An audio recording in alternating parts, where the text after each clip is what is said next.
કાશ્મીરના પહેલગામ ખાતે પ્રવાસી ઉપર થયેલા આતંકવાદીની ઘટના બાદ ભારતીય સેનાએ ઓપરેશન સિંદૂર દ્વારામાં ભારતીયને તથા આપણા તિરંગાને અપાવેલ ગૌરવ વધારવા આજે સુરેન્દ્રનગર જિલ્લા દ્વારા વિવિધ સંગઠનો, વિવિધ એસોસિએશન, સામાજિક સંસ્થા, શૈક્ષણિક સંસ્થા તથા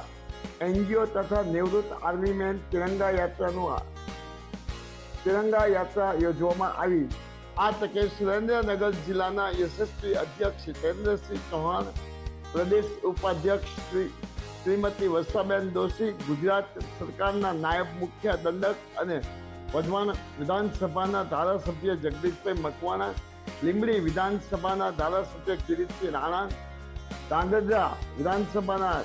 ધારાસભ્ય પ્રકાશભાઈ વરમોરા, પાટડી ધારાસભ્ય પીકે પરમાર, જિલ્લા મહામંત્રી હાર્દિકભાઈ તમાલિયા અને નગરજનો સાથે જોડાઈને સૈન્ય જવાનોને વીરતાને વંદન કર્યા હતા। માયાજાર